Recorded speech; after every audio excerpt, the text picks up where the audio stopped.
Hi guys, welcome. This is Kelly from Petica Kelly. I am coming to show you a tutorial for a new resource that I've made for my students and to get some suggestions from you as to what categories you'd like to see in this resource. So if you stay tuned, I will go ahead and give you a whole overview of how this is played and the categories I currently have.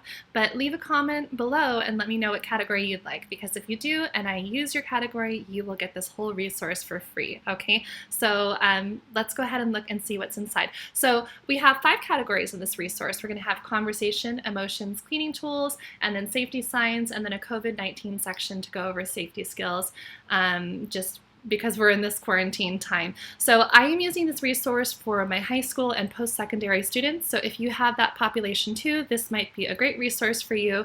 And I especially want to hear from you on what categories I've missed or you need for your students. Okay, so this has just been personalized for my particular session of students. So let's go ahead and look at the first category. Now there are built-in little like whiteboard areas. So you'll see I've already written in here. Now the first board is for conversation, and I found with my students right now, elementary through high school, they are not initiating social get-togethers. Okay, so I know we can't get together in person, but we still can initiate social get-togethers, virtually. And so a lot of the students seem to need support and motivation, and also some like role playing to figure out how they're going to invite their friends to go do things. So I came up with certain activities that I know my students like to do. Maybe your students like to do them as well. Again, leave a comment below if there's an activity in this board that I've left out somehow. Tell me which one you'd like to see in there. So basically, before your student can place their checker in the square, they need to complete the task, and the task is asking their peer to go and do that thing with them, okay? So like if I wanted to go on take a walk, all right, before I can place my checker down, I have to ask my peer, do you want to go on a walk with me, right? So some of these are not going to work out for quarantine. This is not going to be forever, thankfully, right? But for right now, we can role play things like taking a walk. I've also included things that are virtual on here. But I would ask the peer, do you want to take a walk with me? This second line is for the other person's response. So they say yes, okay? And you'll notice in the green, there's 2 spots. So the first one is for your follow-up comment, which I think is essential, and often people leave it out, but we need to have a follow-up comment in there, okay? So my follow-up comment could be, that's great, or wonderful, or I'm so excited, but it's not a question, just a follow-up comment, right? So I have the follow-up comment because I'm acknowledging my peer's answer to me, and when you do that, that makes people feel heard, right? So I'm gonna say, that's great, and then I need a follow-up question. So the other problem I see with students constantly is they wanna make plans, right? They really want that social connection, but they'll like ask someone to do something, but they won't ask the follow-up questions to get them there, right? Like when and where are we going to meet? So this is the activity that you can use to practice using one follow-up question. So when do you want to come?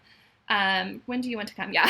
So, okay. Now each game board you're going to get to play 3 times. So if you wanted to play again after you've played the whole board, then you just refresh it right over there, okay? So to get back to the 5 categories, you press this logo here, PlayLearnTalk, and then we have emotions. So for emotions, this is just looking at body language and facial expressions. You can use it simply to label the emotion, or you can use it as a conversation prompt, like when have you felt like this? Maybe you can do some problem solving.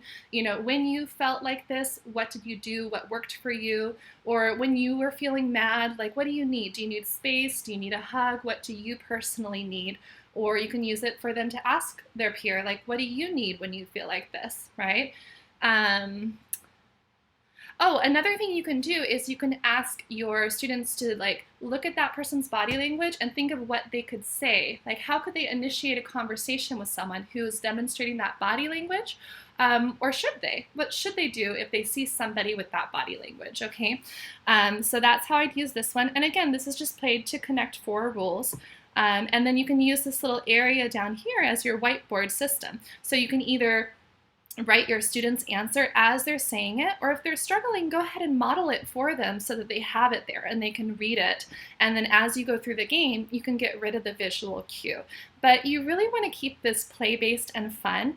I have got so much good use out of this board game, right, or this game with my high school students, because it takes like the takes the boringness out of it. Okay, it feels like a game again. So please don't like turn this into just drilling. Like keep it as a game. And if your students are struggling, use the whiteboard system to make it a little bit easier and then boost up the difficulty as they get higher in the game. Okay, so let's go over to cleaning tools. In the post-secondary program, I have students who are working in stores or working in restaurants, and so we go over this kind of vocabulary quite often. It's very relevant to them, and being at home right now, I would think it's still relevant. So you can choose to ask them to label it, or maybe do some object function questions, or to say like, how would you use it, or where would you find it, or what would happen if you didn't have this, where could you go get it from, those kind of questions, okay? So it's really open-ended for you. Here we have safety symbols. So these safety symbols are from a clip artist called English Unite, and I love her stuff, and they're totally for free. So if you are looking for clip art that has safety symbols, go look at her store. And I'm just using this to kind of go through like problem solving with my students, so we can label it, what is the picture, but also say like, if you saw that symbol, what would you do? What should you do? And then open it up for conversation. Okay, and then we have our COVID-19. So once again, the same clip artist, English Unite, has created these, and they are for free as well. So this just kind of has pictures about what people in the pictures are doing that are keeping them healthy and safe during the COVID-19 pandemic. And you can write the answer here, like what is each person doing? Like if I want to go here, I see a boy who has a mask on, maybe we can talk about why he has the mask on. I see germs on a water bottle, you know, what should he do next? His water bottle seems dirty, right? Seems to have germs on it, so he should go clean it. Or if he touched it, he needs to go and wash his hands now, right? So anyways, this is the resource, and I'd love to see and hear what you think, so leave a comment below. And like I said, if you leave a comment and I incorporate your category into it, then I will definitely send it over to you for free. And I look forward to hearing what you think of this, and hope you're having a great week with your students.